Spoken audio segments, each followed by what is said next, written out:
The airport was packed with travelers, strangers brushing past strangers without a second glance. The kind of chaos where anything could happen and nobody would notice.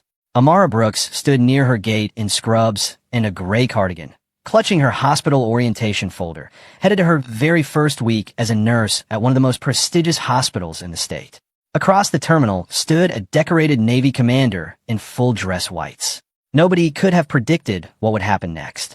Because in one quiet, almost invisible moment, a hand gesture from a rookie nurse would catch that commander's attention and set off a chain of events that would shake a powerful hospital to its core. What none of them knew was exactly who Amara Brooks really was and what she was carrying.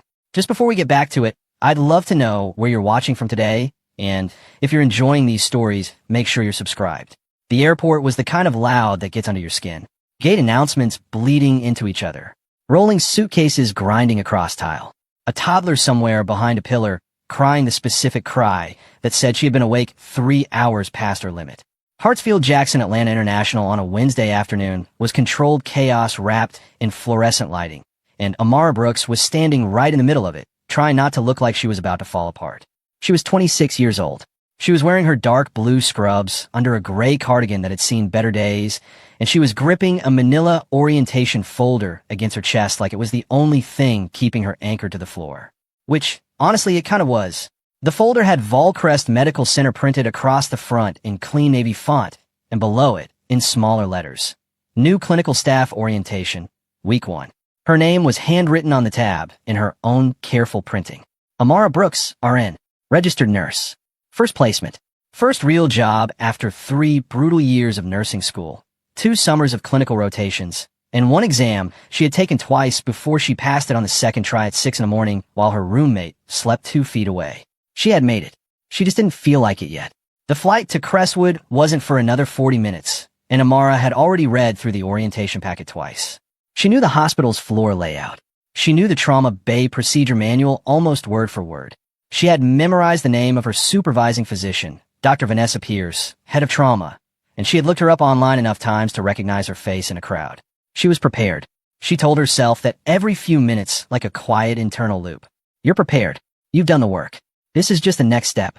She found a seat near gate C-14, set her carry-on bag beside her feet, and let herself breathe. That was when she noticed a man in the dress uniform. He was hard to miss, honestly. Not because he was loud or demanding attention. Quite the opposite. He was the kind of man who carried stillness with him the way other people carried noise. Tall, built through the shoulders in a way that said functional rather than decorative, with a jaw that looked like it had been carved with some intention. His navy dress whites were immaculate.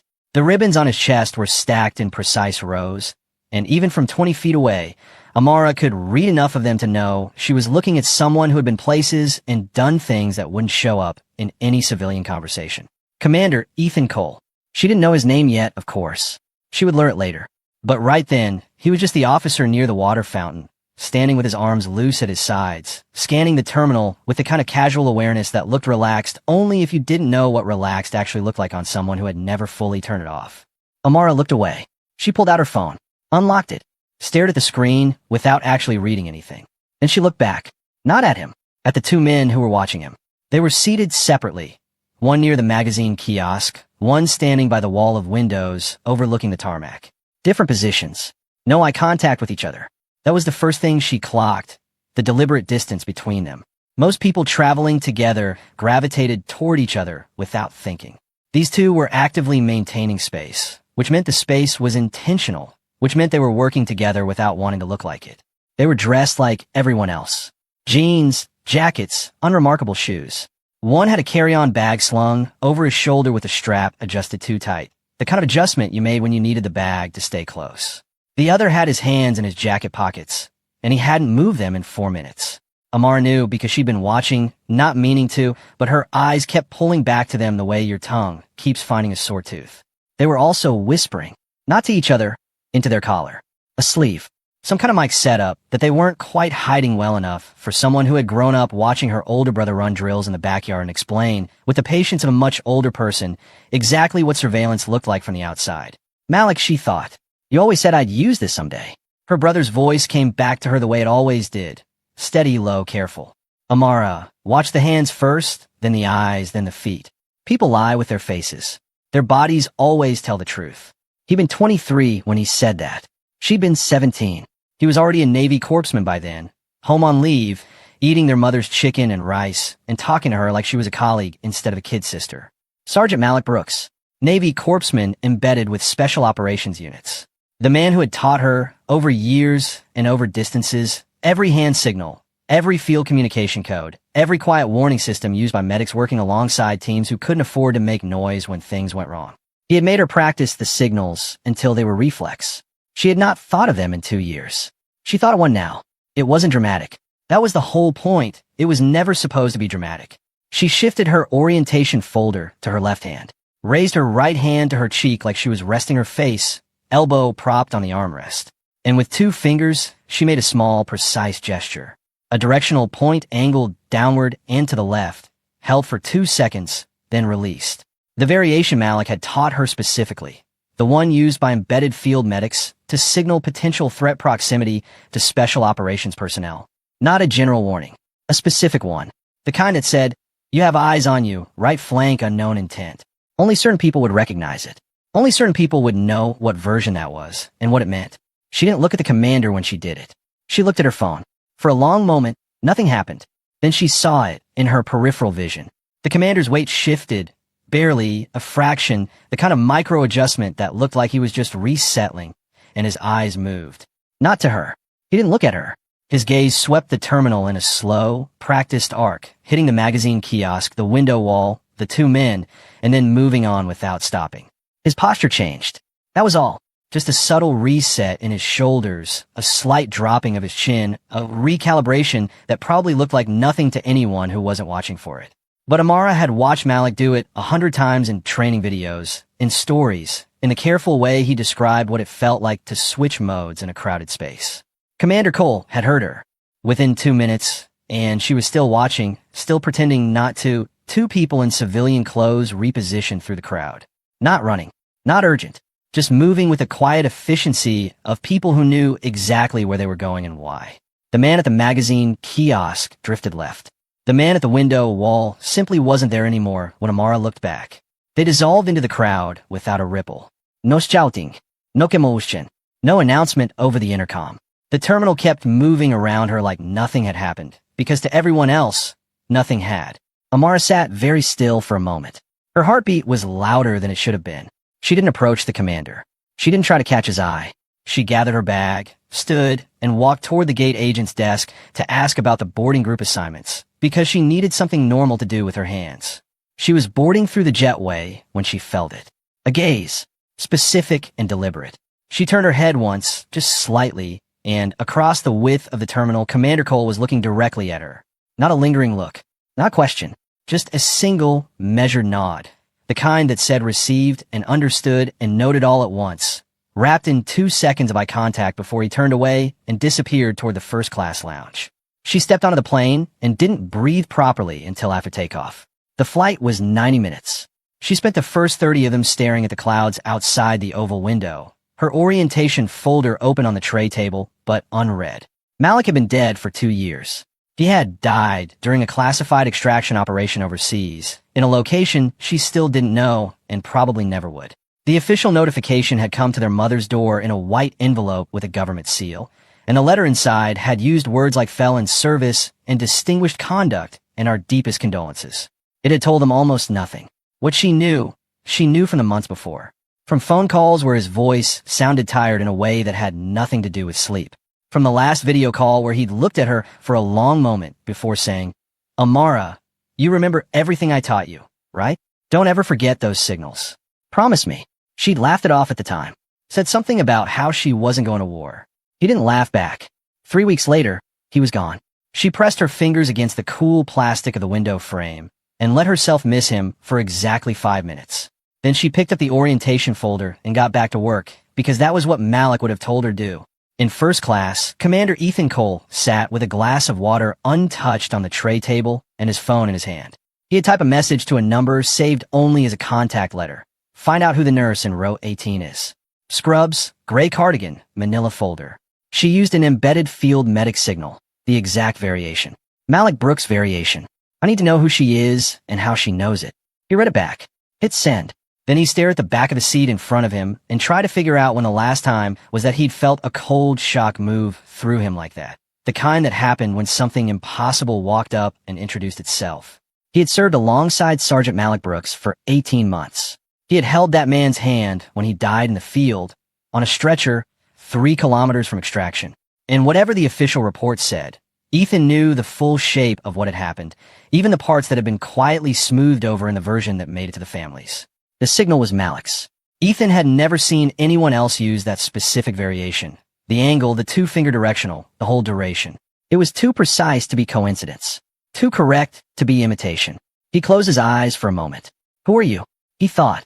Volcrest Medical Center was exactly as impressive as the brochure made it look, which was its own kind of statement. The main building rose 6 stories above a landscape courtyard, all clean glass and pale stone, the kind of architecture that said excellence and resources in the same breath. The trauma wing was in the east building, connected by a covered skybridge that was always a little too cold regardless of the season. The lobby had a donor wall, polished bronze plaques arranged in neat rows, and the names on those plaques were the kind that showed up on building dedications and charitable galas and the backs of academic journals. Volcrest was not a community hospital. It was a statement. Amara arrived on a Sunday evening and found her employee badge, a parking pass she wouldn't need because she didn't have a car yet, and a room assignment in the staff residential building 3 blocks over. She spent the night organizing her clinical supplies in order of likely need and reading the trauma protocol binder until her eyes blurred. Monday morning arrived gray and cold, and she was the first one in the orientation room. Dr. Vanessa Pierce walked in at exactly 8 o'clock and looked at Amara the way doctors sometimes look at new nurses. Not unkind, but not warm either. Pierce was somewhere in her mid-40s, with close-cropped natural hair and the kind of composed expression that suggested she had spent years training her face not to broadcast what she was thinking. She was brilliant. Amara had read her published work, 3 papers on blunt force trauma protocols, and she ran the trauma department with a precision that some people found cold and others found clarifying. Brooks, Pierce said, checking her clipboard. You came from Emory's nursing program. Yes, ma'am. Your clinical rotation scores were high. Your pharmacology scores were not. I retook the module, Amara said. Passed it at 91. Pierce looked at her steadily for a moment. Good. Trauma doesn't tolerate medication errors. We'll start you on observation shifts. You won't touch a patient independently until I say so. Understood. It wasn't hostility. Amara knew the difference between hostility and caution. Pierce was being careful with her in the way that people are careful with things they haven't evaluated yet. She could work with caution. The orientation group was 7 nurses total, and they spent the morning doing what orientation groups always did. Touring floors, reviewing emergency protocols, sitting through compliance modules on laptops in a conference room that smelled like dry erase markers. By afternoon, they were walking the East Wing when an announcement came over the PA system. Commander Ethan Cole, United States Navy, would be visiting the facility on Wednesday as part of the preliminary assessment for the Volcrest Military Rehabilitation Partnership. The announcement was routine. Several of her orientation colleagues murmured appreciatively about the partnership. It was significant, a contract that would bring veteran rehabilitation services to Volcrest's newly constructed neurorecovery wing, along with funding and national visibility. 2 people pulled out their phones to look up the commander's profile. Amara kept her eyes on the floor map in her hands. The same commander from the airport. Of course it was. She didn't know what she had expected, that the signal would dissolve into nothing, that it would be a strange story she'd tell someday. It was connected. She could feel the connection the way you feel a knot in a thread before you've found where it is. She said nothing. In the hospital's executive corridor on the 4th floor, CEO Richard Halden was standing at the head of a conference table, and the 8 people seated around him were doing the particular kind of listening that people do when they understand that a bad outcome will roll downhill and land on them. Halden was in his early 60s, silver-haired and sharp-featured, the kind of man who had spent decades learning to look reasonable even when he wasn't. He had built Volcrest's national reputation over 20 years, and he protected it the way people protect things they built with their own hands. He was connected, politically, corporately, in ways that extended well past the hospital's board and into rooms Amara wouldn't have known to imagine. The partnership announcement must close on schedule, he said, without raising his voice. Wednesday's visit is not a tour. It's a final assessment. The commander will be evaluating the neurorecovery wing specifically, and every department head in this building will be available, prepared, and presenting a unified picture. Are we clear? Nods around the table. Good. He looked at his notes for a moment, then at Dr. Pierce. Your department will likely see the most scrutiny. The military's medical team will want access to our veteran patient transition records. Pierce nodded. I'll have everything ready. Make sure you do. Halden closed the meeting. As the room cleared, he stayed behind, and when the last person was gone, he opened his laptop to a folder he had not shown anyone in a very long time. It had arrived in his inbox 2 hours earlier. An alert from the hospital's contracted security consulting firm. Routine flag. Airport surveillance footage involving staff travel credentials matching new employee documentation. He watched the clip once. He watched it again. The nurse in the gray cardigan. The 2-finger directional. The commander's micro-response. His jaw tightened so slowly it was almost imperceptible. Impossible, he said, and his voice was barely above a breath. He opened a second file. This one he had to access through a separate encrypted directory, one that was not connected to the hospital's standard server. A file that had sat there for 2 years without being opened. The label on the digital folder read, Brooks M. Incident review sealed. His hands, setting the laptop on the table, were not entirely steady. He closed the laptop, picked up his phone, dialed an extension. Give me the new nurse's rotation schedule, he said. Brooks, move her to trauma rotation immediately. Full assignments. A pause, and monitor her. He hung up and sat alone in the empty conference room for a long time. Tuesday passed without incident on the surface, which meant the problems were happening underneath it. Amara noticed on her second shift that her patient charting from the previous evening had not been where she filed it. She found it eventually, misfiled in a different patient's folder in the third bay cabinet. The kind of error that could have been a simple clerical mistake and could also have been exactly what it looked like. She refiled everything and made copies. She didn't mention it to anyone. A medication order she submitted for a patient in Bay 4 came back with a dosage discrepancy that didn't match what she had written. The charge nurse handled it, attributed it to a transcription error, and Amara got the same quiet, measured look from Pierce that said the supervisor was aware of every mistake happening in her department. Amara went back to her notes. Her original order was correct. The error was not hers. She copied that too. Wednesday morning came in clean and cold. The neuro-recovery wing had been polished to within an inch of its life. The donor wall in the main lobby was freshly dusted. Administrative staff moved through the corridors with the specific energy of people who had been told to look professional and actually meant it this time. Commander Cole's military liaison had sent an advance team the previous afternoon, and 2 uniformed personnel were stationed near the east entrance by 8 a.m. Amara was in the trauma bay at 9 when she heard the voices in the corridor. She had her back to the door, running a supply check. When the group came through, hospital administrators, a couple of military liaisons, Dr. Pierce, and Halden himself, escorting the commander through the wing. She heard them enter, heard Halden's measured, practiced tone going through the partnership talking points, kept her eyes on the supply cart. The trauma team has been exceptional this cycle, Pierce was saying. We've expanded our post-surgical monitoring protocols significantly in the last 18 months. I'd be interested in seeing your triage documentation process, the commander's voice said. And Amara went still because she knew that voice now. She knew it from the calm certainty it carried even in an ordinary sentence. She turned slowly because turning quickly would have been strange and found herself looking at Commander Ethan Cole standing 15 feet away in the trauma bay doorway in a different uniform than the airport, but with the same precise, unhurried quality in his eyes.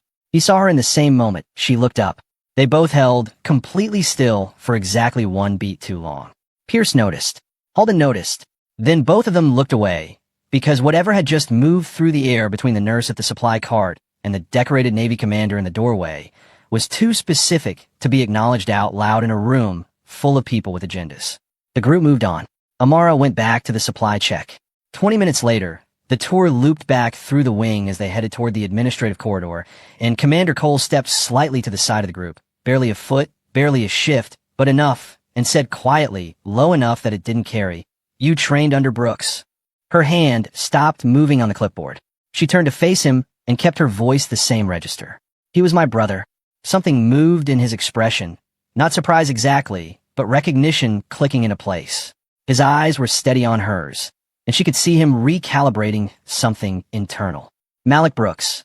"Yes." "How do you know him?" "I served with him." His voice was steady, but there was something beneath it, something careful and heavy. "For 18 months. He was part of my unit." Amara's mouth opened slightly and closed again. The orientation folder she was holding felt suddenly very heavy in her hands. She stopped. Started again. He never mentioned anyone from a unit by name. They weren't supposed to. No, they weren't. Cole's eyes moved briefly toward the corridor where the group was pausing by the nurse's station, Halden explaining something, then back to her. Your brother was the best medic I ever served with. I need you to know that. I know that, she said. Her voice stayed even, but her chest had done something complicated and painful. The official report, he said, and now his voice was very deliberate. Each word placed carefully, wasn't complete. The corridor clock above them ticked twice. I've been saying that for 2 years, Amara said. He held her gaze for a moment, nodded once. Then he stepped back in a line with the group, and the tour moved on, and Amara stood alone at the supply cart in the trauma bay, her clipboard forgotten in her hands, her heart loud in her ears. For hours later, the ambulances started arriving. Multi-vehicle accident on the interstate connector, 3 cars, a delivery truck, secondary rear collision involving 2 more vehicles. The trauma bay received 7 patients in 42 minutes, which was the kind of sustained load that separated people who understood emergency medicine from people who thought they did. Amara moved. It was the only way to describe it. She moved the way she had been trained to move, and more than that, the way she had spent 2 years of clinical rotations learning to move without thinking, with her hands already going toward the right place before her conscious mind had finished processing the instruction. Vitals assessment on the incoming. Airway first, always first. The ABC priorities she had drilled until they were automatic. She had been told she was on observation. She tried to observe for approximately 90 seconds before the charge nurse in Bay 3 looked at the chaos and said, Brooks, secondary Bay, go. And that was the end of observation. She worked 2 patients simultaneously through a portable partition, maintained clean lines of communication with the attending physician, caught a medication allergy in intake paperwork that the admissions clerk had missed, and spent 11 minutes managing a hypovolemic patient's fluid balance while waiting for the trauma surgeon to finish in Bay 1. She was good. She knew she was good. Not in an arrogant way. In a way that you know when you've worked for something long enough and hard enough that it's become part of how you're built. Commander Cole had stayed for the afternoon briefing in the administrative wing and was crossing the skybridge when the trauma bay alarm started and staff began moving with urgency. His military liaison tried to redirect him toward the parking level. He didn't redirect. He found a clear line of sight through the bay windows and stood there for a while, watching. He watched the young nurse in scrubs move through controlled chaos with a calm that looked, from the outside, like she'd been doing this for 10 years. He thought about Malik, about 18 months in the field, about the medic who could hold a unit together under fire and make it look like breath. Of course, he thought. Of course she's like this. Pierce found him there, watching. She stood beside him for a moment without speaking. Then, carefully, that's a first-week nurse. I know, he said. Pierce glanced at him once, and then back at the bay. Her expression was unreadable. She had her own questions forming. Amara could feel them later, in the way Pierce watched her during debrief with something sharper than evaluation. Something that was starting to look like concern. After the patients were stabilized, and the bay was resetting, Pierce pulled Halden into a corridor exchange that Amara didn't hear, but Pierce's body language described clearly. Why is a first-week rookie suddenly running secondary bay? Halden's answer was short. His face was neutral. Pierce didn't look satisfied. The day ended. Amara sat in the staff break room with coffee she didn't taste, writing up her shift notes in careful, thorough detail. She was tired in a specific way that felt earned. Her phone buzzed. Unknown number. She looked at the screen. Your brother dug too deep. Some things should stay buried. She stared at it for a long moment. Typed nothing back. Screenshotted it. Save the number. She thought about Malik. About the way his voice had sounded on that last call. About don't ever forget those signals, Amara, promise me. She thought about Commander Cole's voice in the trauma bay. The official report wasn't complete. She was still thinking about it when Cole found her in the corridor outside the break room at the end of his own extended day, his jacket over his arm and the military liaison waiting 10 feet behind him with the patience of someone paid to wait. He stopped in front of her, looked at her steadily. Your brother, he said quietly. He didn't die the way they told you. The corridor hummed with the low, ambient noise of a hospital at shift change, busy and indifferent. Amara looked at him for a long time. Tell me everything, she said. The words hung between them in the corridor like smoke. He didn't die the way they told you. Amara had spent 2 years living with a version of her brother's death that never fully fit. The letter with the government seal. The folded flag at the memorial. The carefully worded condolences from people who looked at the floor when they delivered them. She had pressed twice through official channels and been given the same polished non-answer both times. Classified operation, limited disclosure, we understand this is difficult. She had eventually stopped pressing, not because she believed them, but because she didn't know what else to do with a door that wouldn't open. Commander Cole was standing in the hospital corridor at the end of a long shift, and he was telling her the door had always been unlocked from the inside. They found a family consultation room that was empty, small, private, a round table, and 4 chairs and a box of tissues on the windowsill that neither of them touched. Cole sat across from her with his jacket folded across the back of the chair, and he told her what he knew. Not all of it. He was careful about that, careful about which parts were still classified and which parts were simply true, but enough. Malik, he said, had been on standard in-bed rotation with Cole's unit for about 4 months when he started noticing something off about the medical supply chain coming through their forward operating base. Equipment arriving in batches that didn't match the documented manifests. Sedative compounds logged under generic supply codes. Neurological monitoring hardware that had no standard military medical application. He brought it to me the first time, Cole said, his elbows on the table, hands loosely clasped. I told him to document it quietly and keep his head down until we could escalate it through the right channels. That was the wrong advice. He said it plainly, without softening it. I've been living with that for 2 years. Amara was very still in her chair. He kept investigating. He did. And he was good at it, careful, methodical. He cross-referenced supply logs against patient outcome reports. He found sedation irregularities in post-combat neuro cases. Soldiers who had been treated through a private contractor's medical unit were coming back with symptoms their official records didn't account for. Cole paused. The contractor running those operations was a company called Helix Strategic Medical. The name landed quietly. Amara repeated it to herself, just internally, once. Then she reached in her bag and pulled out the orientation packet she still carried out of habit and turned to the 3rd page, the hospital overview, the major partnerships and donors list that she had read twice on the plane and 3 times since. She sat on the table and pressed her finger against a line near the bottom. Helix Strategic Medical, listed as one of Volcrest's largest private donors, with a partnership notation attached to the new veteran neurorecovery wing. Cole looked at it. His jaw tightened. He found a connection, Amara said. It wasn't a question. He was starting to. Before he died, Cole looked up from the paper to her face. The extraction where he was killed. The official classification was hostile enemy contact. That's what the report says. What the report doesn't say is that Helix personnel were operating within range of that extraction zone, and that Malik had encrypted files he was moving through back channels in the 48 hours before he died. Amara's throat tightened. She thought about his voice on that last call. Don't forget the signals. Promise me. He hadn't been afraid of the enemy. He had been afraid of what he knew. Someone knew he was moving those files, she said. Yes, Cole said. Someone did. The family consultation room felt very small suddenly. 2 floors up, Richard Halden was not sleeping. He stood at the window of his corner office with the city lights spread out below him and his phone on the desk behind him, and he was doing the mental arithmetic that he had been running since the airport security footage landed in his inbox. The numbers kept coming out wrong.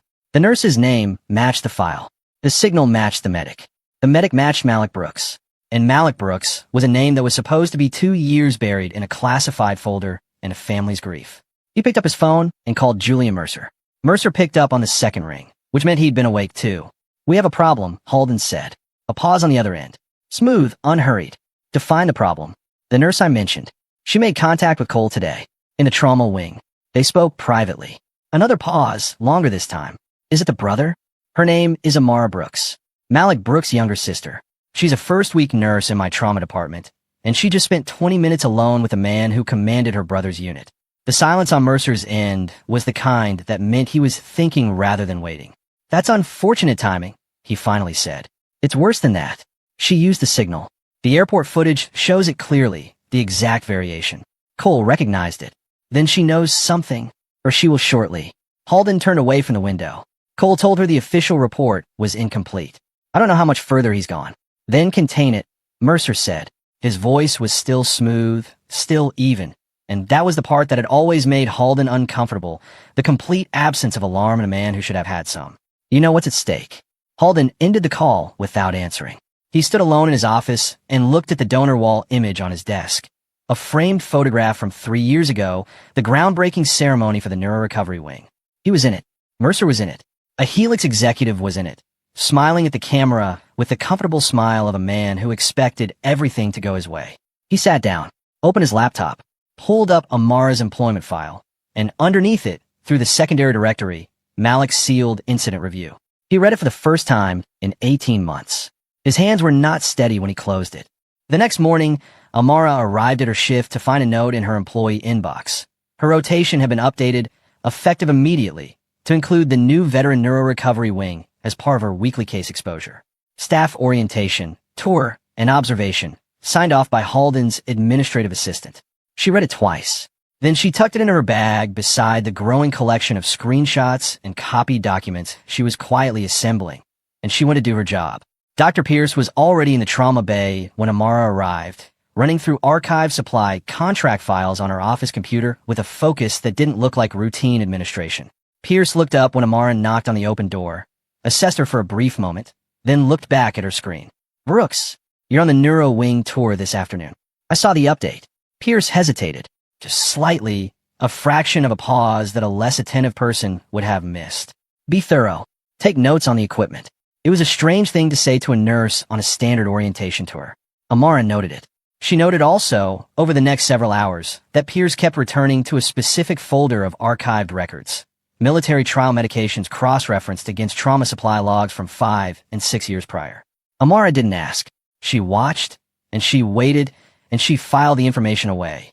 The warning text came at 11:40. She was in the break room, eating a sandwich she wasn't tasting when her phone buzzed on the table. Unknown number, different from the previous one, but the same dead, anonymous quality. She picked it up. Drop the questions. "This is the only warning you'll get." She took the screenshot, added it to the folder, ate the rest of her sandwich. That afternoon, she walked the Neurorecovery Wing.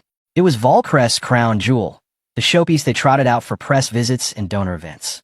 High ceilings, natural light through floor-to-ceiling windows, rehabilitation equipment arranged with the care of a medical catalog photo shoot. The nursing staff here moved differently than in the trauma bay, quieter, more deliberate, the pace of long-term care rather than acute crisis. The patients in the wing were veterans in various stages of neurological rehabilitation, and the technology supporting their care was the most advanced the hospital had. The tour guide, a young administrator named Davis, walked her through the wing with practiced enthusiasm, pausing at each major installation to explain its function. Amara listened and took notes and asked the kind of questions that sounded like orientation curiosity. She was at the far end of the wing when she saw it. A wall-mounted neurological monitoring unit in Bay 6. Clean white casing, a specific display interface, a model number she had seen before in a completely different context. Her steps slowed. Malik had sent her a photograph once. One of the few he was allowed to send, carefully cropped and with no identifying background. He'd circled something in the image with a red marker. Recognize this? It doesn't belong here. She had not known what it was at the time. She had not understood the significance. She understood it now. The unit in the photograph and the unit in Bay 6 were the same model. Same casing. Same interface. Same Helix logo in the lower right corner. Davis was still talking somewhere behind her. She pulled out her phone under the pretense of checking her notes and took a photograph of the unit's model number. She took 3 from different angles. That evening, Amara was in the supply corridor near the administrative wing when she heard Halden's voice through the partially closed door of a conference room. She would have kept walking. She had no reason to stop, except that she heard her name. "The Brooks girl is asking too many questions." She stopped, pressed her back against the wall beside the door, breathing slow and even. "She hasn't asked anything directly." That was a different voice, one of the administrative directors, she thought. "She's on the neuro tour. That's where you put her." "I put her there to manage the variable, not to let her wander." A pause. "Your brother made dangerous assumptions, and they cost him." She froze. He was talking about Malik. Directly, specifically, with the casual certainty of a man who had known the full shape of what happened and had always known. Not "I'm sorry for your loss." Not the careful distance of someone who had only read a file. The familiarity of someone who had been part of it. She walked away from the door before her body could make a decision she wasn't ready for. She walked at a normal pace. She found the stairwell, went down 2 floors, and sat on the bottom step with her back against the wall and her hands pressed flat on her knees. Your brother made dangerous assumptions. He didn't just know about Malik's death. He knew about Malik's investigation. He knew what Malik had found and where he'd been looking and what it had cost him. That wasn't something you knew from a classified government letter. That was something you knew from being on the inside of what happened. She pulled out her phone and texted Cole. We need to talk. Tonight. I know Halden was involved. His reply came back in under 2 minutes. I know. I just got the notice. Hospital CEO has formally requested a delay to the military partnership timeline. Official reason, administrative review. Real reason, he's buying time. Amara read it twice. She thought about that. A CEO stalling a lucrative military contract that he had spent months building toward. A deal that would benefit his hospital financially and reputationally. A deal that required Commander Cole's sign-off. Why would Halden deliberately delay a deal he needed? Unless closing the deal meant Cole would be embedded at Volcrest long enough to start asking the same questions Malik had asked. The three of them met that night in a corner booth of a coffee shop 4 blocks from the hospital. The kind of place that stayed open late and didn't ask questions, with bad lighting and good noise cover from the counter speakers. Dr. Vanessa Pierce arrived 2 minutes after Cole and Amara sat down without preamble and set a folder on the table between them. I've been pulling archived records for 6 weeks, she said, before anyone else could speak. I wasn't looking for this specifically. I was auditing our surgical supply contracts as part of a departmental review. But the same name kept coming up. She opened the folder to a stack of printed pages. Helix Strategic Medical. Cross-referenced against archived, post-combat, neurological implant trial data. Trial patients. Several of them were later transferred to Volcrest for continued care. Cole leaned forward. Transferred when? The earliest was about 4 years ago. The most recent was 14 months back. Pierce's composure was intact, but the set of her jaw said the composure was doing real work. I found records of experimental neurological implants tested under military medical cover overseas. Not standard issue devices. Prototype hardware, early-stage trials, inadequate safety documentation. She looked at Cole directly. These were your people. Show me the trial dates. She did. He looked at them for a long time. These overlap with Malik's deployment rotation, Amara said quietly. By about 8 months, yes, Pierce confirmed. Cole sat back. He found the trial data. That's what he was moving through back channels, not just supply irregularities. He had the trial documentation. The pieces had been separated across 3 different people and 3 different corners of the same story. Sitting in this coffee shop 11 at night, they were finally in the same place at the same time. The next morning started badly and got worse. The hospital's IT department sent a system-wide alert at 7 a.m. A routine server maintenance cycle had resulted in the loss of several digital patient files in the Neuro Wing's records archive. The alert was phrased to sound like a technical inconvenience. Amara read it at the nurse's station and felt the cold certainty of it settle into her stomach. Routine maintenance didn't delete entire patient files. It didn't target one specific wing. It didn't happen the morning after the 3 of them had sat in a coffee shop and compared notes on what those files contained. She went to the Neuro Wing before rounds. The nursing staff there were doing their morning handoff, calm and professional, and the patients in the rehabilitation bays were beginning their day the way they did every day, carefully, incrementally, with the particular determination of people fighting their way back from something that had taken a significant piece of them. One of those patients was in Base 7. His name was Thomas Greer, former Navy SEAL, mid-40s, heavy set through the shoulders, even now, with a quiet watchfulness that survival had built into him. He had been transferred to Volcrest 8 months ago, following neurological complications from his combat service. In his chart, the portion of it that still existed after the night server event, listed him as stable, responsive, ongoing monitoring. He had been part of Malik's last mission. Amara knew this because Cole had told her the previous night before Pierce arrived. One of 3 surviving members of the extraction team. The other 2 had been discharged and relocated. Greer was still here, in this wing, under Helix-manufactured monitoring equipment, and he had not yet been cleared for release. She was reading his chart at the nursing station when the monitoring alarm in Bay 7 sounded. Not a soft alert, a full cardiac alarm, the kind that moves people.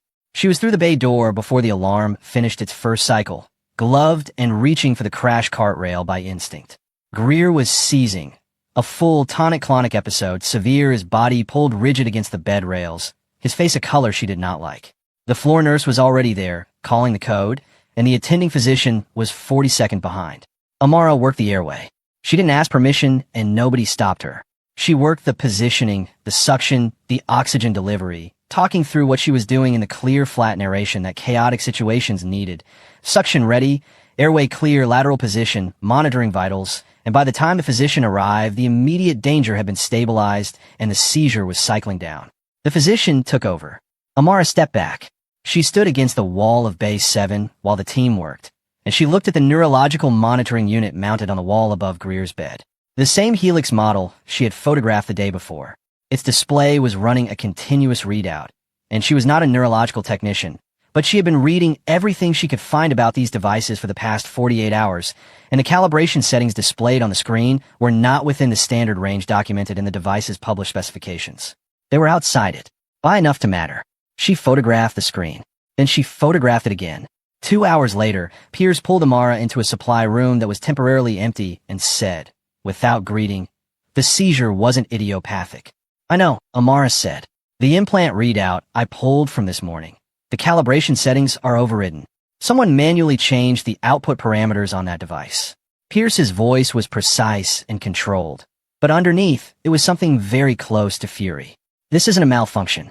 This is an intentional deviation from safe operating range. Who has the authorization to make changes to those settings remotely?" Pierce looked at her steadily. "Executive-level credentials. The system logs executive access as a single administrative override code." Amara already knew what she was going to find. She could feel it the way you feel the last line of a sentence before you read it. "Can you pull the authorization log?" Pierce opened her tablet and turned it toward her. The authorization entry was time-stamped 6 days prior. The credential code resolved to a single name. Halden. Amara looked at it for a long moment. Her reflection looked back at her in the tablet's dark border. Scrubs, cardigan, a face that had been doing a great deal of work in the past 72 hours to stay calm. He signed off on a calibration override for an implant device in a patient who is currently experiencing unexplained seizures, she said. "Yes," Pierce said. "A patient who was on Malik's last mission." Pierce didn't answer that. She didn't need to. Cole was in the hospital that afternoon for a follow-up with the military liaison team. And when Amara found him in the corridor near the administrative wing, she didn't bother with preamble. She pulled up the tablet photograph and showed him the authorization log. He looked at it the way people look at things that confirm what they already feared. Quietly. Completely. "Halden signed off on the override," she said. Cole's jaw set. "How long ago?" 6 days. Before Greer's seizure, this morning, by almost a week."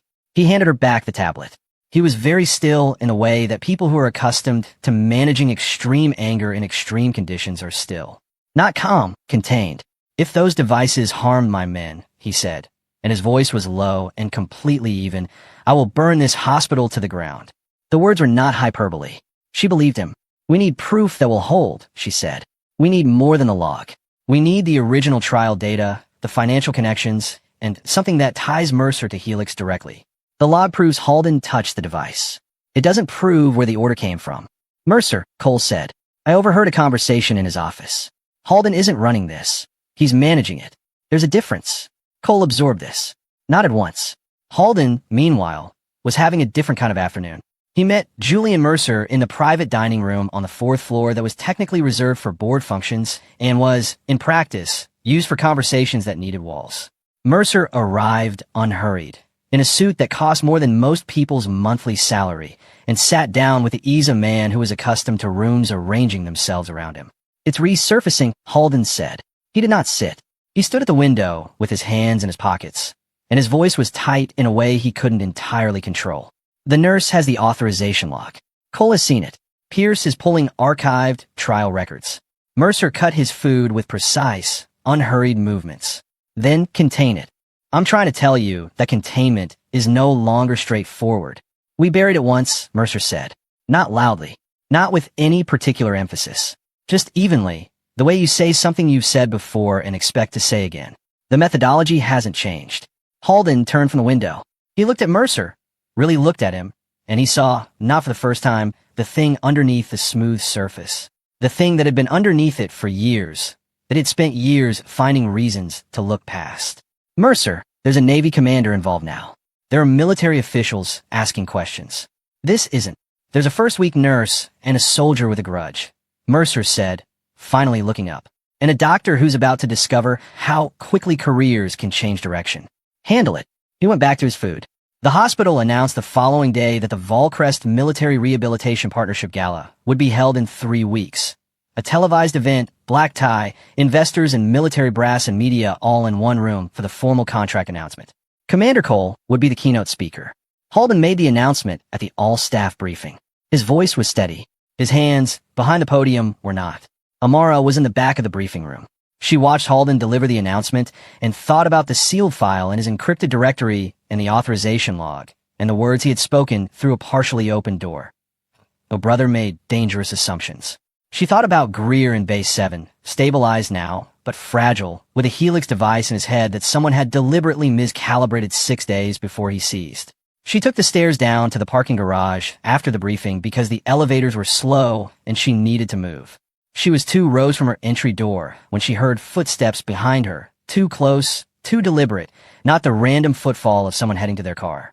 She turned. The man was large, in a security uniform that she recognized as a contractor badge rather than hospital staff ID. He stopped when she turned, which meant he had been following her specifically. "You're working a lot of late nights, nurse." His voice was easy and flat at the same time. "Long hours. It'd be a shame if something happened to make the commute harder." Before Amara could respond, she heard the sharp sound of her car, parked 3 spots behind her, and registered the faint smell of brake fluid that hadn't been there this morning. The man was already walking away. She stood in the parking garage for a long moment, breathing carefully. Then she called Cole. "Don't drive your car," he said, before she finished explaining. "I know that. Are you hurt?" "No." "Good." A pause. "Amara, we're running out of time to do this quietly." She looked at her car. At the concrete floor beneath it. At the dark corner of the garage where the man had disappeared. "Then we stopped doing it quietly," she said. She walked back into the hospital. In the neuro wing, Greer's monitoring system emitted a sharp alarm at 10:40 that evening as the IT department ran a second round of server maintenance. The implant telemetry data in his patient file began auto-erasing, line by line, systematically, the kind of deletion that didn't happen by accident and didn't stop without intervention. Ethan Cole, who had stayed late in the hospital at Amara's insistence, was in the neuro wing when it started. Amara was right behind him. She looked at the screen, looked at the deletion counter ticking upward, and she did the thing Malik had taught her. Not a signal this time, but a principle. When you can't stop the threat, isolate the patient from the threat. She reached behind the monitoring unit and disconnected it from the hospital network manually. The deletion stopped. The partial data logs that remained were fragmentary, incomplete, but they existed. Cole stood at her shoulder, looking at the screen, and the expression on his face was the one she was learning to read. The one that meant the rage was fully present and fully controlled and pointed at something specific. "That's enough," he said.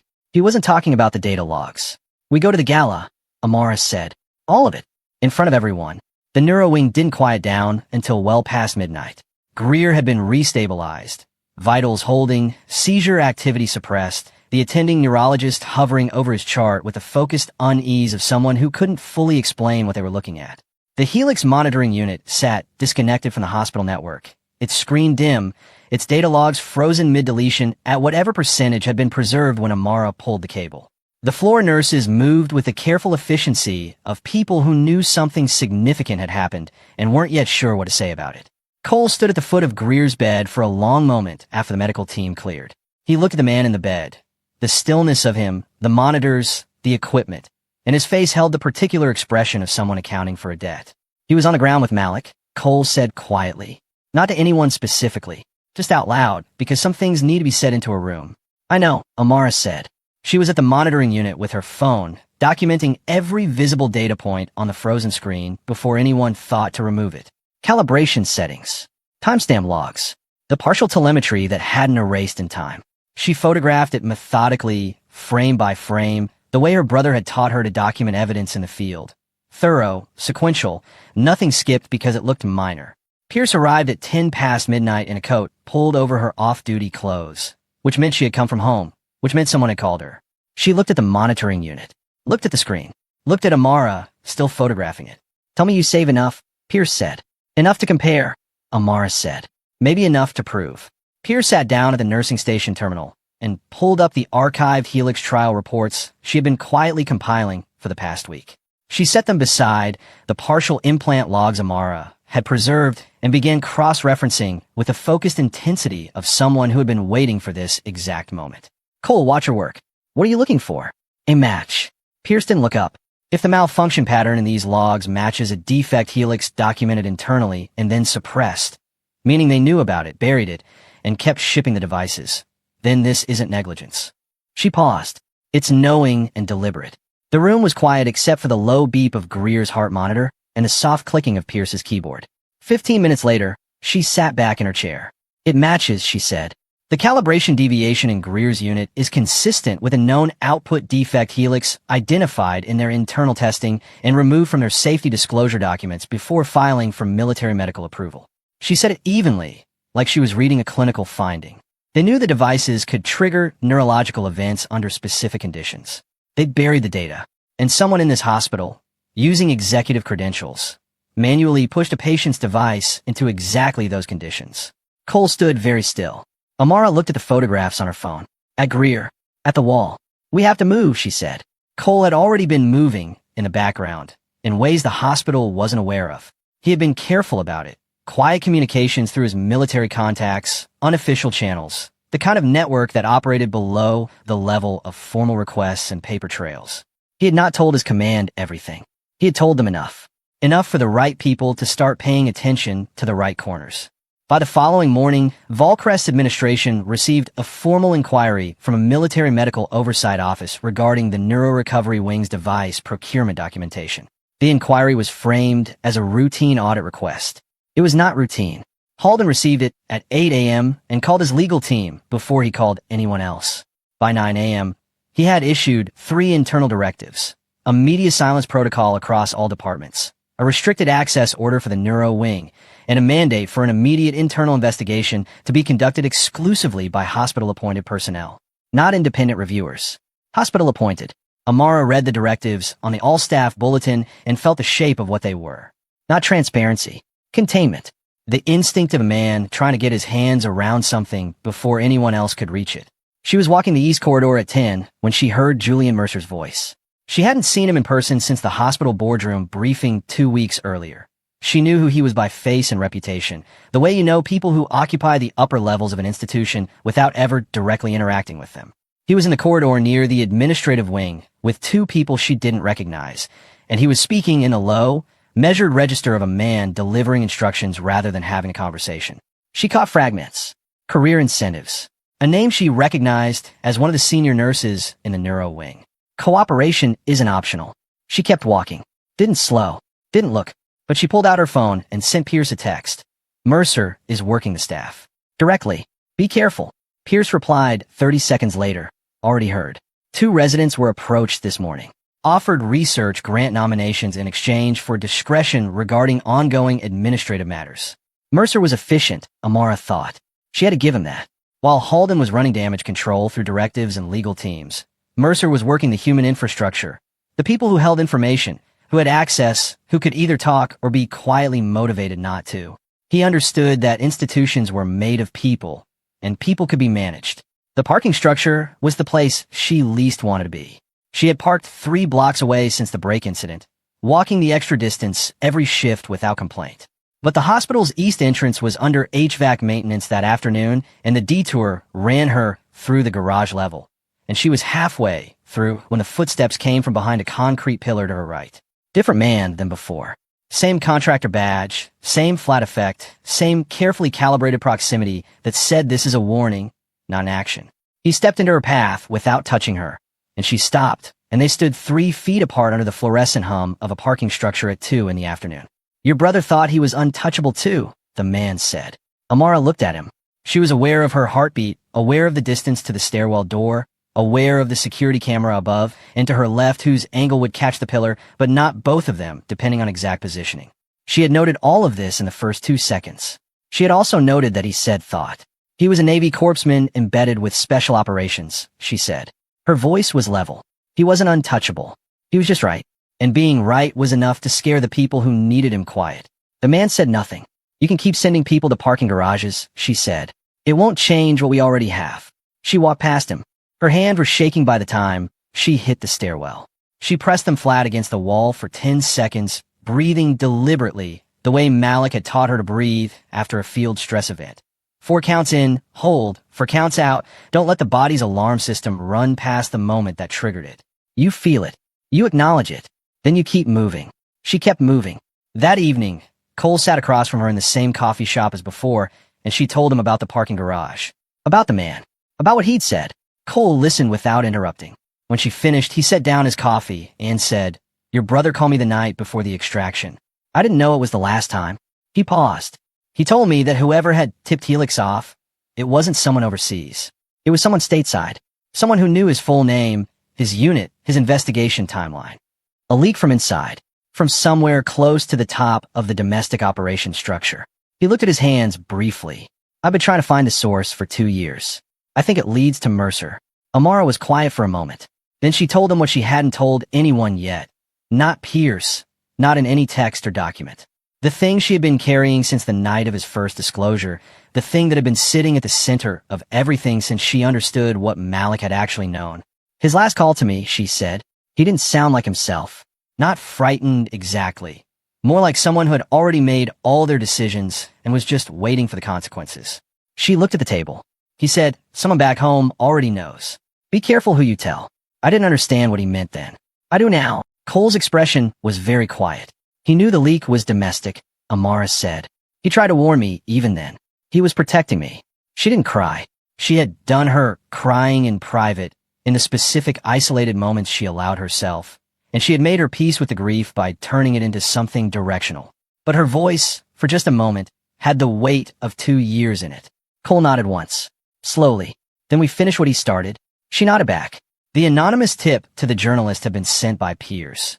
Carefully worded, strategically timed, enough to create external pressure without revealing the full scope of what they had. The journalist's name was Dana Whitfield, and she covered military healthcare corruption for a national outlet with enough editorial independence to run a story that would make institutional lawyers uncomfortable.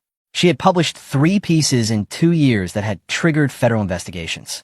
She was exactly who you wanted on the other side of an anonymous tip if you were trying to force something into the open. Pierce confirmed the tip had been received and acknowledged. By the end of the week, there were 2 journalists making calls to the hospital's communications office. Halden's communications director sent Pierce a terse email about managing external inquiries through appropriate channels. Pierce forwarded it to Amara without comment. That same afternoon, Pierce decrypted the final segment of Malik's archived message. She had been working on it for 3 days. The encryption was a variation of a field metacommunication code, and she had needed Amara to walk her through the signal logic before the last layer resolved. They sat together at Pierce's office terminal, and when the final text rendered on the screen, they both read it at the same time. "Volcrest isn't the victim. It's the pipeline." Amara read it twice. The room felt very still. Malik's words stayed with Amara through the rest of the day and into the next morning. "Volcrest isn't the victim. It's the pipeline. Not a hospital caught up in something larger. Not an institution that had been used without its knowledge. The pipeline, the domestic endpoint, the place where overseas experimental trial data came home, where Helix's prototype devices found their way into living patients under the cover of legitimate veteran rehabilitation care. The place where the money flowed in and the silence was maintained and the whole structure had somewhere to land. She sat with Cole and Pierce in Pierce's office with the door closed and the blinds adjusted, and Cole walked them through the architecture of it the way you walk someone through a map they've been standing inside without knowing the scale. The overseas trials had been the beginning. Helix had embedded its experimental neurological devices into military medical operations under contract. Standard enough on the surface, the kind of arrangement that happened through procurement channels and wasn't scrutinized heavily because military medical contracting operated in a space between oversight categories. But the devices weren't ready. The internal safety data showed that clearly. Helix had suppressed the defect documentation, pushed through approvals, and continued deploying hardware they knew was unstable. When symptoms began appearing in patients, the kind of neurological irregularities that didn't fit standard combat injury profiles, Helix needed somewhere to send those patients. Somewhere they could continue monitoring the long-term outcomes of their trial without it being called a trial. Somewhere with the clinical infrastructure to manage complex neurological cases and the institutional discretion to keep those cases quiet. Volcrest, Pierce said. Volcrest, Cole confirmed. The Veteran Rehabilitation Partnership wasn't a new idea. It was the formalization of something that had already been operating informally for years. Pierce's expression was controlled, but her eyes said something else. She had built her career in this hospital. She had published research from this hospital. She had believed it was what it presented itself as a center of excellence, a place that took serious care seriously. The realization that the institution had been functioning as a laundering system for compromised trial outcomes was landing in layers, the way large betrayals do. Mercer built this, Amara said. It wasn't a question. Mercer is the connection point, Cole said. Halden runs the hospital. But Mercer runs Halden. He pulled up a document on his phone. Pierce's financial records, the shell company analysis she had been quietly building. Follow the money from Helix. It routes through a series of donor vehicles before it reaches Volcrest's operating accounts. Those donor vehicles are all connected to a private foundation, the Mercer Family Health Initiative. Pierce had found it. She had found it 3 days ago, late at night, sitting alone in her office with financial documents that a hospital medical director had no particular reason to be pulling, which meant that pulling them was a choice she had made consciously with full awareness of what it meant for her career. Money laundering, Pierce said. Structurally, yes. Helix funds moving through Mercer's foundation before arriving at Volcrest as charitable donations. It sanitizes the financial relationship between a medical device contractor under unofficial scrutiny and the hospital receiving their trial patients. Cole set the phone down, and it gives Mercer direct influence over Volcrest's board decisions, because Mercer's foundation is one of the hospital's largest funding sources. He controls Halden because Halden's hospital depends on money. Amara thought about the boardroom, about Halden's voice on the phone, tight and careful, and Mercer's voice through the door. You think you run this? You manage it. The hierarchy had been there in plain language. She just hadn't had the full context yet. A retired corpsman called Cole that afternoon. He wouldn't give his name. He spoke carefully, in the way of someone who had thought about this call for a long time before making it. He confirmed that Malik had not been working alone in the final weeks. There had been a small, informal network of medical personnel who had noticed the same supply irregularities and had been quietly compiling parallel documentation. Most of them had been transferred, reassigned, or separated from service before they could act on it. One had been officially discredited through a manufactured conduct complaint, and someone had leaked the network's existence to Helix before Malik could move the files. He said there was a domestic contact, the corpsman told Cole. Someone with clearance-level access to personnel information who was feeding Helix the names of anyone asking the wrong questions. He paused. Your man Brooks figured out who it was, I think, in the last week. He just didn't have time to document it. Cole ended the call and sat with the information for a moment. Mercer had access to military contracting networks through his board positions. He had served on 2 federal healthcare advisory committees. He had clearance-adjacent relationships with procurement oversight offices. He had, in effect, been positioned precisely where someone would need to be positioned to monitor and intercept exactly the kind of internal investigation Malik had been running. Malik had gotten close. Close enough that Mercer had moved to neutralize him. Amara needed to hear it directly. Cole told her. She had thought she was ready for it. She had been building toward it for weeks, connecting the lines, understanding the shape of the thing. But hearing it said plainly, Mercer identified your brother as a threat and acted on it, was different from knowing it abstractly. It moved through her like cold water, and she sat with it for a full minute without speaking. She didn't collapse into it. That was not who she was, and not what Malik had raised her do. She let it be real, let it sit in her chest with the full weight of what it was. And then she said, how do we prove it? The financial trail is part of it, Cole said. Pierce's records, combined with the shell company documentation, established the Mercer-Helix financial relationship. The implant logs and trial data established the device cover-up. Malik's archived message establishes Volcrest as the pipeline. He looked at her. But the direct link, the evidence that Mercer specifically identified Malik and acted to silence him, that's what we're still missing. Malik's last video message, Amara said. She had been thinking about it since the airport, since the signal, since the moment she understood why her brother had made her promise to remember it. Not just the gesture, but the specific variation, the precise angle and duration, the version that only embedded medics with a specific clearance level would have used. She had assumed it was a warning system. She had been right about that. But it was more than a warning system. It was an encryption key. Malik had been careful. He had built redundancy into everything. Supply log backups, parallel documentation networks, encrypted message chains. He would have known that data could be wiped from servers. He would have known that files could be sealed and access could be revoked. He would have found a storage method that didn't live on any server, that couldn't be remote deleted, that would survive everything except losing the key. The key he had made her memorize as a teenager. The key he had made her promise never to forget. She applied the signal's directional encoding sequence as a decryption input, something she had worked out in the weeks since Cole first told her about the encrypted files, sitting alone in her staff room, testing variations until something resolved.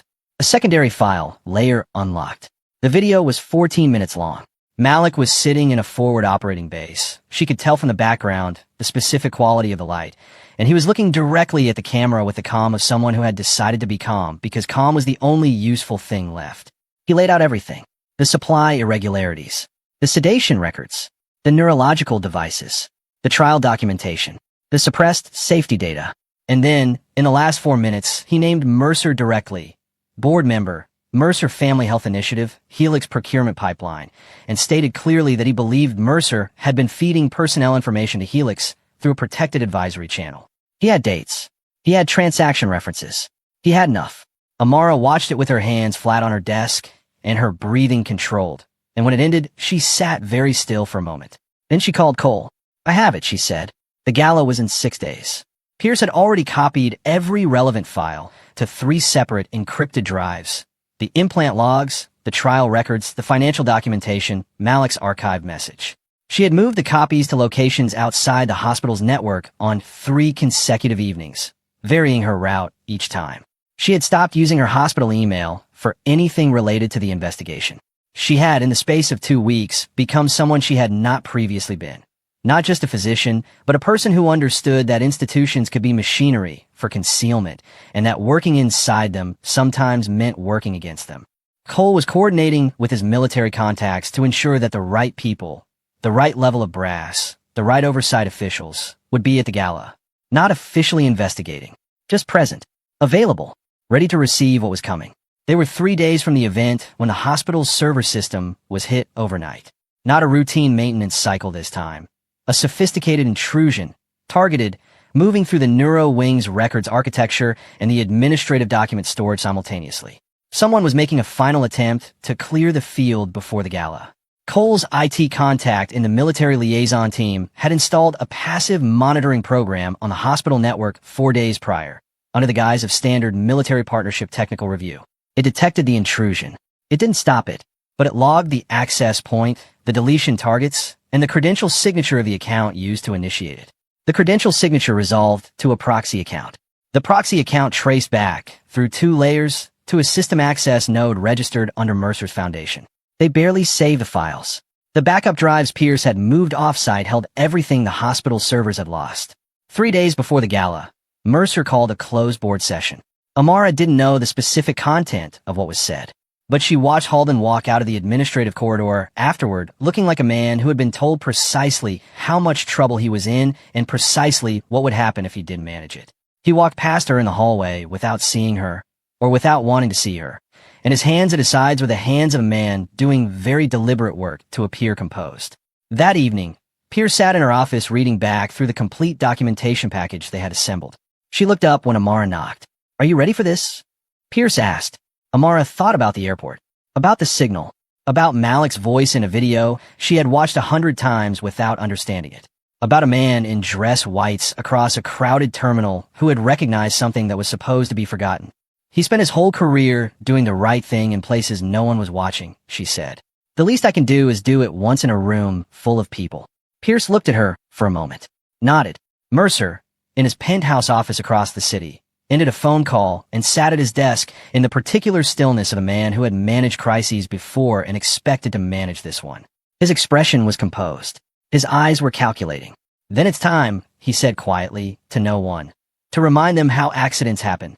He closed his laptop. The gala was in 3 days.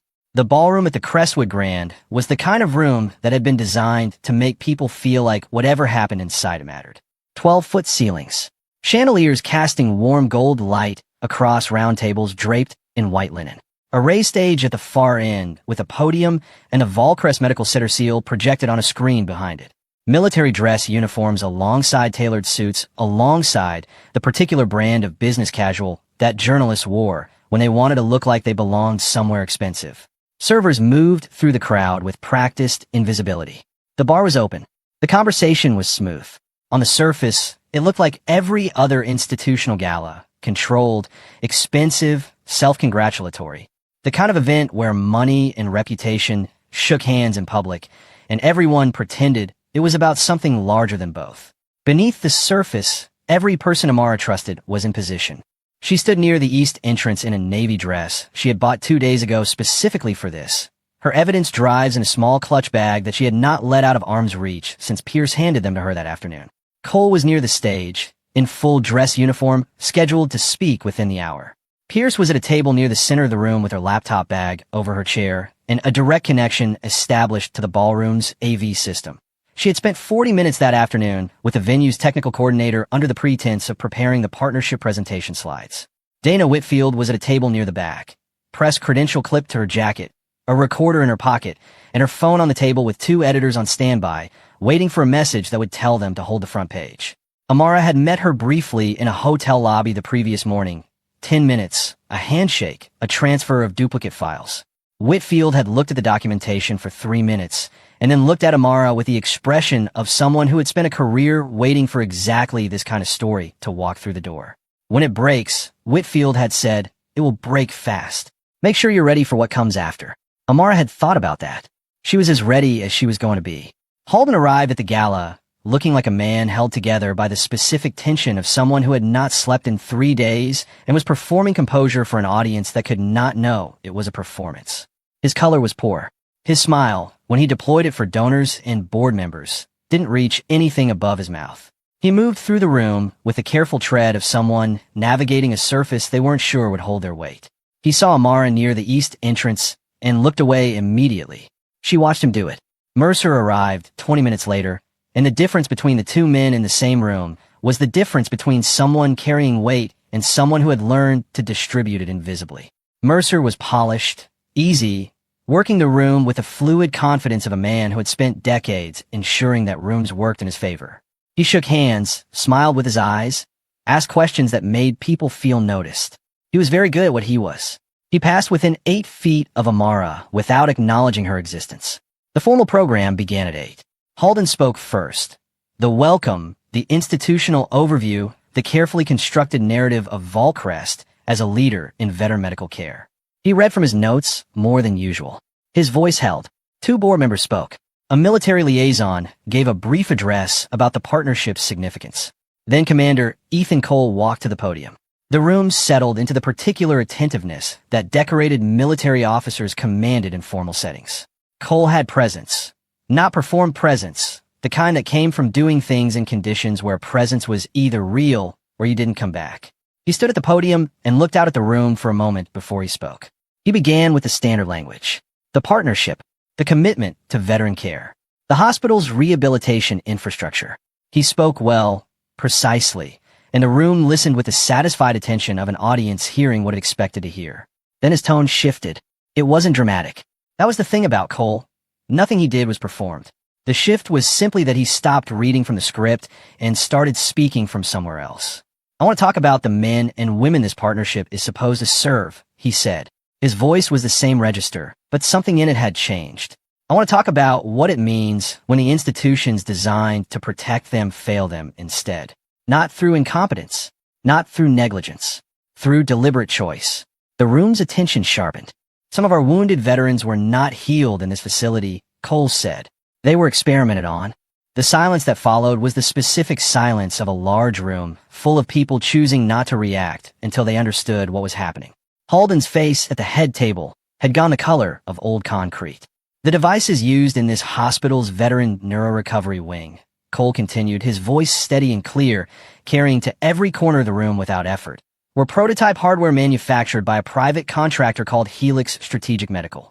Helix conducted unauthorized neurological trials on active-duty military personnel overseas. They suppressed internal safety data, documenting a critical device defect. They then arranged for trial patients, your veterans, our people, to be transferred to this hospital for continued monitoring under the guise of standard rehabilitation care. The room broke open at that. Not chaos, a controlled fracturing, the sound of 100 conversations starting simultaneously, chairs shifting, phones appearing in hands. Mercer was already moving. He stood from his table with the smooth, unhurried authority of a man who had managed public rooms before and moved toward the front with his hands slightly raised, the body language of someone preparing to redirect. I have to interrupt, he said, projecting over the noise with practiced ease. What the commander is describing is a serious allegation being made without evidentiary basis at a public event. This is not. Dr. Pierce, Cole said. Pierce, at her center table, opened her laptop. The gala's main screen behind the podium changed. The partnership presentation disappeared and was replaced by a series of documents. Clean, readable, and large for the room. The implant calibration logs. The Helix internal trial safety data with the suppression notation highlighted. The financial transfer records showing Helix funds routing through the Mercer Family Health Initiative before arriving at Volcrest's operating accounts. Side by side. Sequential. Undeniable. Gasps moved through the room in a wave. Mercer looked at the screen. His expression, for just a fraction of a second, broke from its composure, a flash of something cold and calculated before the mask reassembled. He turned back to the room. These documents are fabricated, he said, with complete authority. This is a coordinated attack on a legitimate medical institution by individuals with personal grievances. I have national security clearance documentation that covers the medical operations being mischaracterized here, and I will have every person involved in this facing. I have one more piece, Amara said. The room found her. She was standing near the edge of the stage, and she had not planned to speak from the front. She had planned to let the documents do the work. But Mercer was good, and she could feel the room beginning to waver toward his confidence. The way rooms sometimes wavered toward the person who sounded most certain, and she was not going to let that happen. She walked to the podium. Cole stepped aside. She set her clutch bag on the podium surface and looked out at the room. The military brass, the investors, the journalists, the hospital staff, the donors hauled in at the head table. Mercer 3 feet from the stage. And she thought about a video call from a man sitting in a forward operating base with the calm of someone who had already made all his decisions. My name is Amara Brooks, she said. I'm a trauma nurse at Volcrest Medical Center. My brother was Sergeant Malik Brooks, United States Navy corpsman, embedded with special operations units overseas. He discovered this conspiracy and was silenced before he could expose it. She kept her voice even. Before he died, he hid his evidence. He hid it in a signal he taught me when I was 17 years old. A signal I used in an airport 3 weeks ago without fully understanding why, until I did. She connected her phone to the AV system through the adapter Pierce had set up. He encoded his final evidence file as a video message. The signal he taught me was the encryption key. What you're about to see is what my brother died trying to make public. She played it. 14 minutes of Malik Brooks sitting in a forward operating base, speaking directly and calmly into a camera, laying out everything he had found.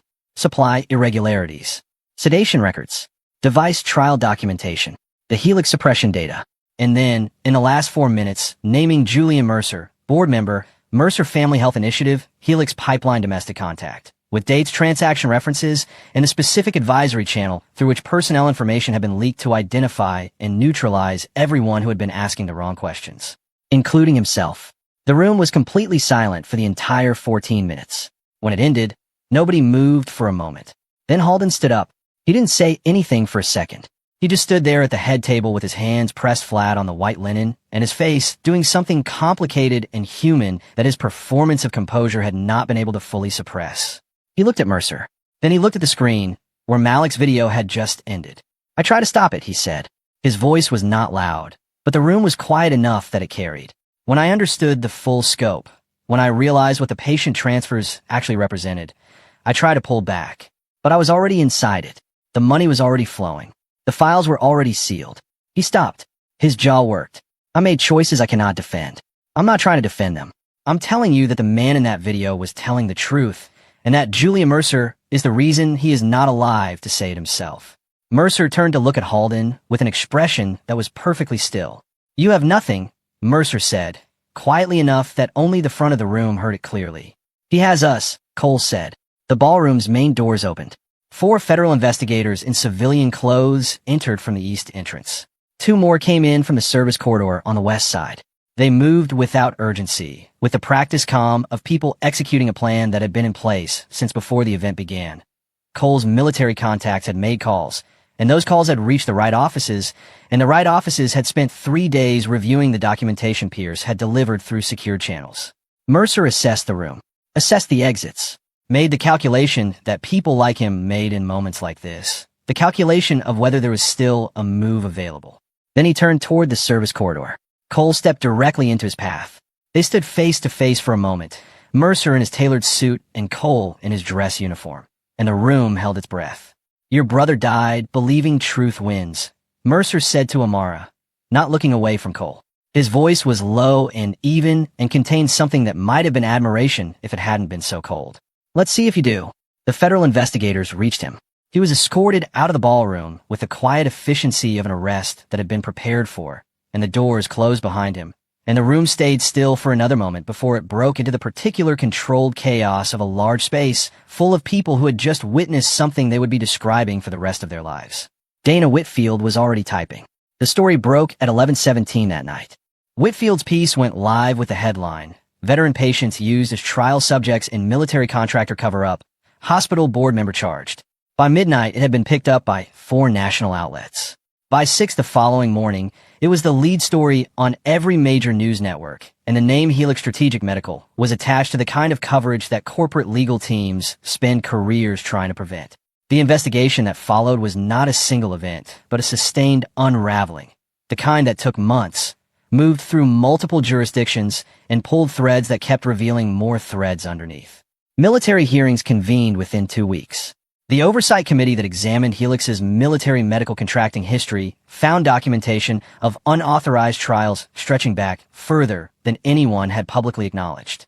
Device procurement records were subpoenaed. The advisory channel through which personnel information had been leaked, the mechanism Mercer had used to identify and silence investigators, including Malik, was traced, documented, and formally entered into the congressional record. Helix Strategic Medical ceased operations pending investigation. Its executive leadership faced federal charges across 3 counts: fraud, unauthorized human trials, and obstruction of a military investigation. The charges were specific and documented, and the kind that didn't dissolve quietly through legal maneuvering. Mercer faced the most serious charges of all. The financial records Pierce had compiled, the shell company trail, the foundation money flows, the Helix procurement pipeline, combined with Malik's video evidence and the leaked personnel records, established a case that his legal team spent considerable effort trying to minimize and failed. The trial took 7 months. The verdict was not in his favor. He was sentenced to federal prison on multiple counts, including conspiracy, financial fraud, and obstruction resulting in the death of a military whistleblower. Amara sat in the courthouse hallway when the verdict came in. She didn't go inside for the reading. She hadn't been able to make herself sit in the same room as the proceedings for more than a few hours at a time, and she had stopped apologizing for that. Cole texted her from inside, guilty on all counts. She read it twice and sat with it for a long moment, her hands folded in her lap, in the specific stillness of someone letting something real finally land. Halden cooperated with the investigation from the beginning. His testimony was extensive and, by the account of the federal team, unusually candid.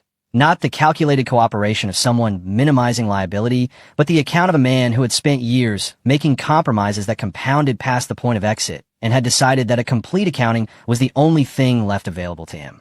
He lost his position at Volcrest immediately. He lost his medical administrative license 6 months later. He did not face prison. His cooperation and the evidence that he had made internal attempts to slow the patient transfer program before being fully overridden by Mercer's board influence factored into the prosecution's calculus. He would carry what he had done. That was what he had left. Dr. Vanessa Pierce became Volcrest's interim medical director. The appointment was not without debate. There were board members who wanted an external candidate, who felt that internal leadership represented continuity with a compromised institution. Pierce addressed the board directly and said that she had no interest in continuity with what the institution had been and significant interest in building what it should become. She proposed a restructuring plan that included an independent ethics oversight committee, transparent vendor contracting protocols, and a dedicated veteran patient advocacy function that reported outside the standard administrative hierarchy. The board approved it. The neurorecovery wing was suspended pending full device review. Every Helix manufactured unit was removed and replaced through a vetted alternative procurement process that Pierce oversaw personally. Thomas Greer, who had seized in Bay 7 and survived and spent the following months in careful, monitored recovery, was one of the first patients to complete rehabilitation under the restructured program. He was discharged on a Thursday morning, walked out of the east entrance under his own power, and shook Cole's hand in the parking lot with the grip of a man who had been through something and come out the other side of it knowing exactly what it had cost. Cole had visited Greer twice a week through his recovery. He hadn't made it a significant thing. He just showed up. The military formally honored Sergeant Malik Brooks 4 months after the verdict. The ceremony was held at the naval station in Norfolk, and it was not a small affair. The posthumous recognition was attached to a broader military hearing on whistleblower protection and medical contracting, and the people in the room were the kind who would carry the policy implications of what they heard back to offices with actual authority. Malik received a posthumous commendation for distinguished service and meritorious conduct in an investigation of unauthorized military medical operations, language that was careful and formal and true. Amara delivered the remarks. She had written and rewritten them a dozen times, and the version she finally read was the shortest, for minutes, no notes from memory. She talked about her brother the way you talk about someone when you have finally moved past the grief of losing them and into something steadier. Not forgetting, not healed exactly, but arrived. She talked about what he had known and what it had cost him and what he had believed about the relationship between truth and consequence. She talked about the signal he had taught her in their mother's backyard when she was 17 and how she had spent years not knowing what she was carrying. He hid his evidence in something he gave me long before he knew he would need to, she said, because he trusted me with it before either of us understood what it was. That's who he was. He prepared for the worst while hoping for better, and he made sure the people he loved were equipped to carry what he couldn't finish. She paused. I carried it. I finished it. That's the only eulogy he would have wanted. Cole was in the front row. He did not look away from her once while she spoke. When the formal portion ended and the room broke into the quieter, more human movement of people talking in small groups and finding each other after shared experience, Cole came and stood beside her. They didn't say much. They didn't need to. What happens to you now? He asked. Pierce offered me a leadership role in veteran trauma care, Amara said, coordinating the new patient advocacy function with a restructured neuro wing. You're taking it? Yes. She thought for a moment. There's also a scholarship fund. They're naming it after Malik, for nursing students from military families. I'm on the selection committee. Cole nodded. He looked out at the room. He would have found that completely excessive and been quietly proud about it. She laughed. A real one, sudden, the kind that came from being understood. Yes, exactly. He was a good man, Cole said. The best I served with. I know, she said. They stood together for a moment in the way of people who had been through something real and come out of it with a specific mutual trust that only that kind of passage builds. Not friends exactly in the ordinary sense. Not the easy warmth of shared preference or proximity. Something more particular. The bond of two people who had stood in the same difficult place and chosen the same direction. The scholarship fund received its first donations 3 weeks later. By the end of the year, it had enough to support 4 nursing students annually through their clinical training. The inaugural class was announced at a small ceremony at Volcrest, restructured, still healing, but standing, and Amara spoke briefly at that too. She was getting better at speaking. She thought Malik would have teased her about it. 6 months after the gala, Amara Brooks was in an airport. Different terminal than the first time. Different city.